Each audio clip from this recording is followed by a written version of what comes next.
Hello guys, welcome back to our channel. I hope எல்லாம் ஹெல்த்தியாக சந்தோஷமாக இருப்பீங்கன்னு நினைக்கிறேன்.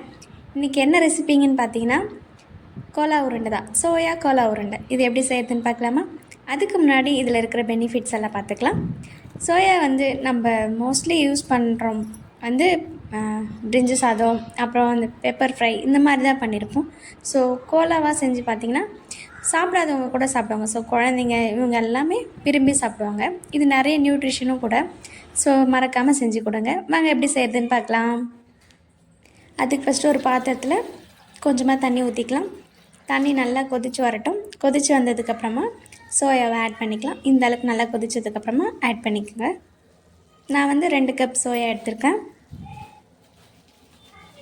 அது நல்லா தண்ணி கொதிச்சதுக்கப்புறம் ஆட் பண்ணிங்கன்னா அப்படியே மூடி போட்டு வச்சுருங்க. ஒரு 10 மினிட்ஸில் அது நல்லா சோக் ஆகிடும். சோக் ஆனதுக்கப்புறமா அதை நல்லா ஃபில்டர் பண்ணிக்கலாம். இப்போ வாங்க சோயா போட்டுடலாம். நான் பெரிய பெரிய சோயாவாக எடுத்திருக்கேன். நீங்கள் சின்னது கூட ஆட் பண்ணிக்கலாம், நல்லா தான் இருக்கும். அது ஈஸியாக ஆகிடும். அது ஒரு 5 நிமிஷத்தில் அதை எடுத்துடலாம்.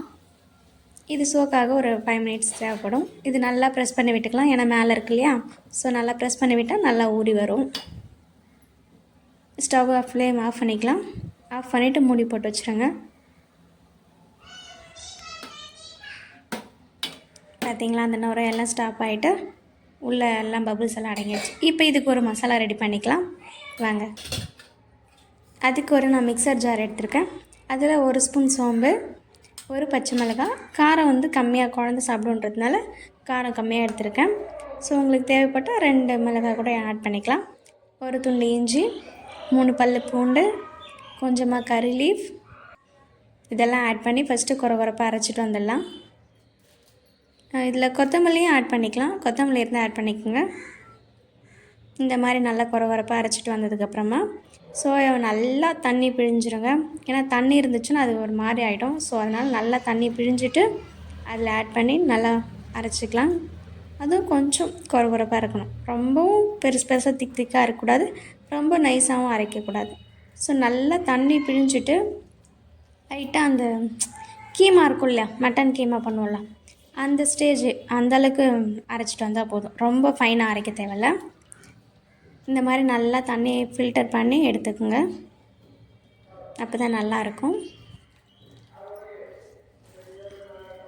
இது பார்த்திங்கன்னா நம்ம குழந்தைங்களுக்கு இது மோஸ்ட்லி அவங்க விரும்பி சாப்பிட மாட்டாங்க. அப்படியே சாப்பிட்டா அது அதில் மசாலா இறங்கி இருக்காது. ஸோ டேஸ்ட் நல்லா இருக்காது.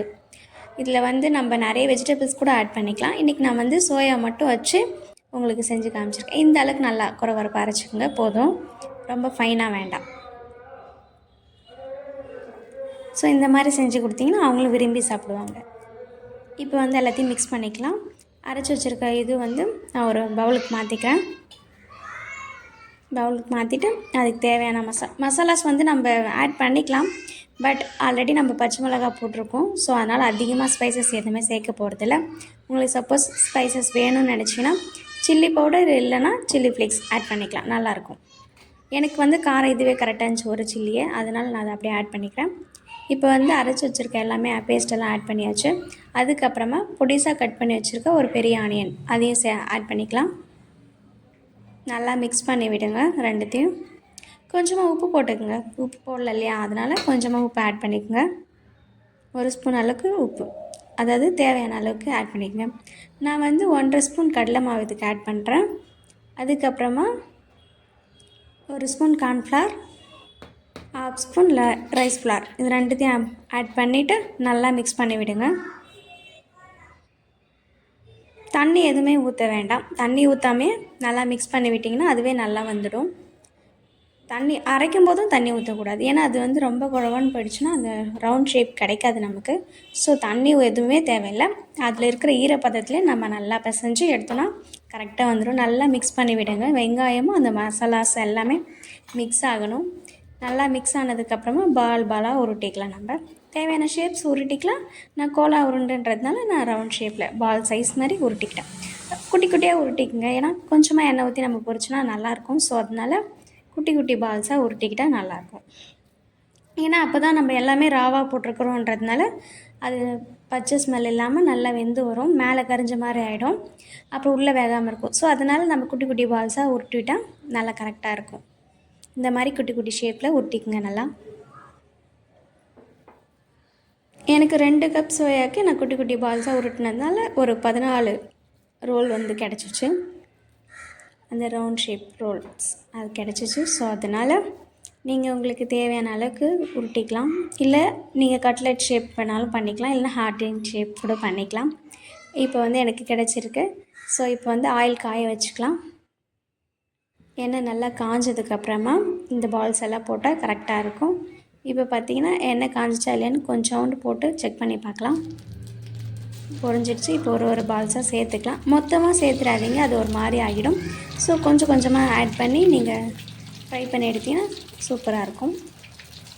நான் ஃபஸ்ட்டு வந்து ஒரு 7 பால்ஸ் போட்டுக்கிறேன். அதுக்கப்புறம் ஒரு 7 பால்ஸ் போட்டுக்கிறேன்.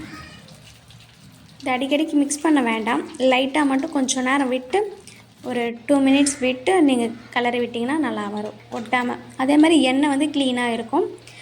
நீங்கள் அதை நோண்டிகிட்டே இருந்தீங்கன்னா ஃபுல்லாக ஸ்ப்ரெட் ஆகிடும். ஸோ இங்கே பாருங்கள், நல்லா இருக்கு இல்லையா? இந்த மாதிரி பால்ஸ் ஒன்றோட ஒன்று ஒட்டாமல் எண்ணெய் அதிகமாக குடிக்காமல், எண்ணெயே மோஸ்ட்லி அது குடிக்காது. ஸோ அது நம்ம தண்ணி இல்லாமல் பிசைஞ்சால் மட்டும்தான் அது எண்ணெய் இல்லாமல் இருக்கும், எண்ணெய் குடிக்காமல் இருக்கும்.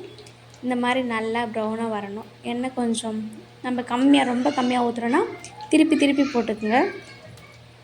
திருப்பி விட்டு எல்லா சைடும் ஈவனாக நல்லா வெந்து வரணும். அதே மாதிரி ப்ரௌன் கலர் ஆனதுக்கப்புறமா நீங்கள் எடுத்துட்டிங்கன்னா டேஸ்ட் நல்லாவே இருக்கும்.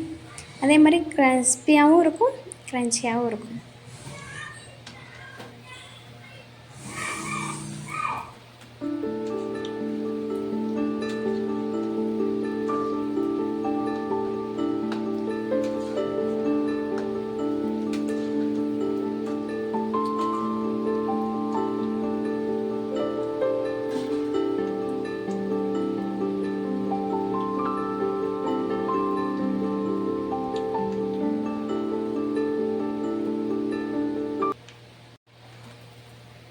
நல்லா வெந்து வந்துடுச்சு. இப்போ ஒரு பிளேட்டுக்கு எடுத்துக்கலாம். இங்கே பாருங்கள், ஒன்றோட ஒன்று ஒட்டலை, நல்லா சூப்பராக இருக்குல்ல? பார்க்கவே சாப்பிடணும் போல் தோணுது. ஸோ ஒரு பிளேட்டுக்கு மாற்றிட்டு மீதி இருக்கிறத போட்டு பொரிச்சிக்கலாம்.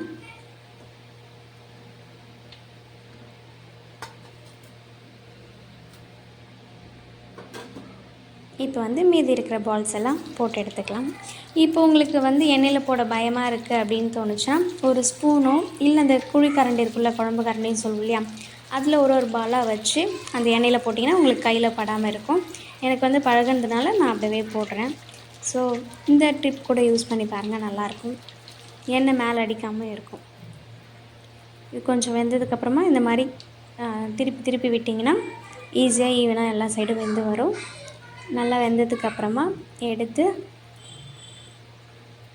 வச்சிடலாம், ஒரு பிளேட்டுக்கு மாற்றிடலாம். இந்த மாதிரி நம்ம கிளறி விடும்போது எல்லா சைடும் ஈவனாக வெந்து வரும். ஸோ அதனால் இந்த மாதிரி ட்ரை பண்ணி பாருங்கள். அவ்வளோதான், செகண்ட் பேட்சுமே நல்லா வெந்து வந்துடுச்சு. இப்போ எல்லாத்தையும் எடுத்து வச்சுக்கலாம். இதுக்கப்புறமா இதை வந்து மைனஸோ இல்லை டொமேட்டோ கெச்சப்போ வச்சு சாப்பிட்டிங்கன்னா சும்மா டேஸ்ட் அல்டிமேட்டாக இருக்கும்.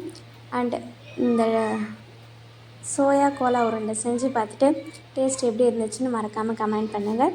அண்ட் இந்த வீடியோ பிடிச்சிருந்தா லைக் பண்ணுங்கள், ஷேர் பண்ணுங்கள் அண்ட் சப்ஸ்கிரைப் பண்ணுங்கள்.